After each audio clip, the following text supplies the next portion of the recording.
प्यारे इस्लामिक दोस्तों, आज का जो वाक़या मैं आपके लिए लेकर आई हूँ, इसको सुनकर आपके रोंगटे खड़े हो जाएंगे। ये वाक़या है एक आदमी और उसकी दो बीवियों का। एक आदमी ने दो शादियाँ की थीं, जहाँ उसे एक बीवी से एक बेटा पैदा हुआ, लेकिन अचानक से एक रात उसके बेटे का कत्ल हो गया।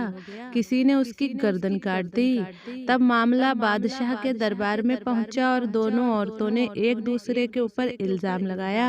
माँ कहती थी कि मेरे बच्चे को मेरी सौतन ने मारा है, और सौतन कहती थी बेशक ये बच्चा इसका था, लेकिन मैंने इसको नहीं मारा बल्कि इसकी खुद की माँ ने इसको मारा है। बादशाह ये मामला देखकर परेशान हो गया। अब उसको फैसला करने में मुश्किल हो रही थी। तो ये सारा वाकया क्या है और उस बच्चे को किसने मारा, ये सब कुछ हम आपको इस वीडियो में बताएंगे। बस आप इस वीडियो को आखिर तक देखते रहिए, और अगर अभी तक आपने लाइक नहीं किया है तो एक लाइक ज़रूर कर दें।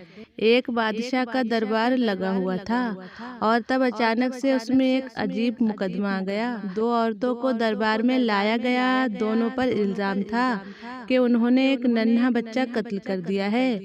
पहली औरत ने अर्ज किया कि बादशाह सलामत, ये औरत मेरी सौतन है, इसने मुझे बर्बाद करने के खातिर मेरा बच्चा कत्ल कर दिया।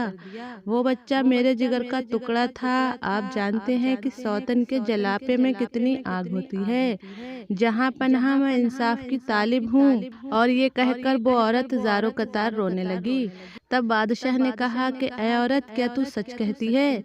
बादशाह के पूछने पर वो औरत चीखने लगी और रोने लगी, चिल्लाने लगी और कहने लगी, हाँ हाँ, मैं सच कहती हूँ। इस डायन ने मेरे बच्चे को हलाक किया है, और मैं खून के बदले खून चाहती हूँ। सुल्तान ने ये बात सुनी। तब उसने दूसरी औरत से पूछा, यानी उसने उस औरत की सौतन से पूछा, तू अपनी सफाई में क्या कहना चाहती है? क्या तूने उस बच्चे को कत्ल किया है? तब वो दूसरी औरत कहने लगी कि बेशक वो बच्चा इसका था, मगर मैं भी उसे दिलो जान से चाहती थी और प्यार करती थी। वो मेरे भी जिगर का टुकड़ा था। ये औरत इतनी जालिम है कि मुझे कत्ल कराने के चक्कर में, मुझे इस दुनिया से ख़त्म करने के चक्कर में इस जालिम ने अपने बच्चे को खुद ही कत्ल कर डाला, ताकि ये मुझे मौत की सज़ा दिलवा सके। दोनों औरतों की बात सुनकर सुल्तान सोच में पड़ गया, और वो सोचने लगा कि ये बात तो दुरुस्त है कि कोई माँ अपने जिगर के टुकड़े को नहीं मार सकती, लेकिन दूसरी तरफ उसकी सौतन जुर्म से इनकार कर रही थी, और फिर मौके का कोई गवाह भी मौजूद न था। सुल्तान बहुत ही ज़्यादा परेशान हो गया, और कुछ सोच समझकर महल के कमरे में आ गया। कमरे में आकर उसने पहली औरत को बुलाया, यानी कि उस बच्चे की सगी माँ को बुलाया जिसका कत्ल हो गया था, और वो उससे कहने लगा, मैं तुम्हारा बयान एक ही शर्त पर सही मान सकता हूँ। अगर वाकया तुमने अपने बच्चे को कत्ल नहीं किया बल्कि मारने वाली तुम्हारी सौतन है, तो तुम अपना दुपट्टा उतारकर बरहाना सर दरबारियों के दरमियान से गुजर जाओ। अगर तुम ऐसा कर लोगी तो हम तुम्हें सच्चा मान लेंगे और तुम्हारी सौतन को कत्ल करवा देंगे। तुम बेगुनाह मानी जाओगी और तुम्हारी सौतन को सजाए मौत दी जाएगी।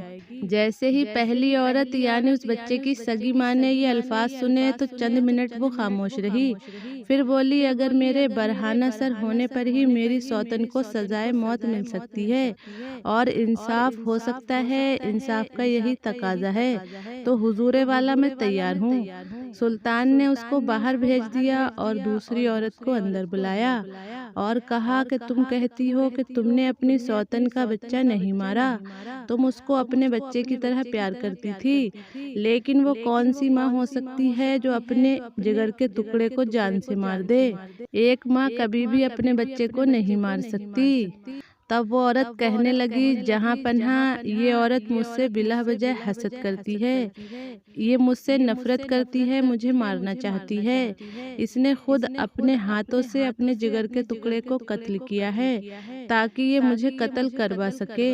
मैं बेगुनाह हूँ। दूसरी औरत ने आजिज़ी से जवाब दिया। सुल्तान ने उसके सामने भी वही सवाल रखा और कहा, तुम्हारे बयान को सच मान सकते हैं। अगर तुम बरहाना सर दरबारियों के सामने से गुजर जाओ तो हम तुम्हें बेगुनाह समझ लेंगे और तुम्हारी सौतन को कसूरवार माना जाएगा। तब वो औरत कहने लगी, जहाँ पन्हा गुस्ताखी माफ, अगर आप मुझे इसी वक्त यहाँ कत्ल कर देंगे तो भी मैं कुछ नहीं कहूँगी, लेकिन मैं ये जिल्लत बर्दाश्त नहीं कर सकती। दूसरी औरत ने जवाब दिया तो दूसरी औरत का जवाब सुनकर सुल्तान ने उसे भी वापस भेज दिया। फिर वो वापस दरबार में आया और हुक्म दिया जल्लाद को हाजिर किया जाए, और उसने पहली औरत की तरफ इशारा करते हुए कहा, यानी बच्चे की सगी माँ की तरफ इशारा करते हुए कहा कि इसने अपने बच्चे को खुद ही कत्ल किया है। इसे हमारे सामने इतना पीटा जाए, इतने कोड़े मारे जाएं कि ये अपना जुर्म खुद ही कबूल कर ले। जल्लाद ने हुक्म की तामील की और उस औरत को कोड़े मारने लगा। अभी चंद कोड़े ही पड़े थे कि वो चिल्ला उठी, आलम पन्हा रहम कीजिए, मुझे बख्श दीजिए। हाँ हाँ, मैंने ही अपने बेटे को कत्ल किया है।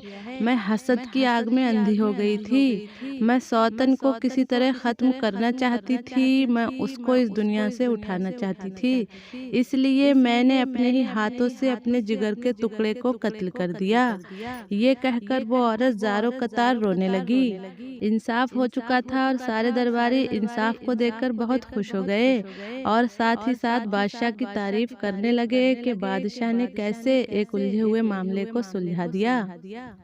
तो मेरे प्यारे इस्लामिक दोस्तों, देखा आपने, हसद की आग में उस औरत ने अपना बच्चा भी खो दिया और फिर उसको सज़ा भी मिली। तो आप इस वाक़ये के बारे में क्या कहते हैं? कमेंट में अपनी कीमती राय का इजहार ज़रूर कीजिएगा।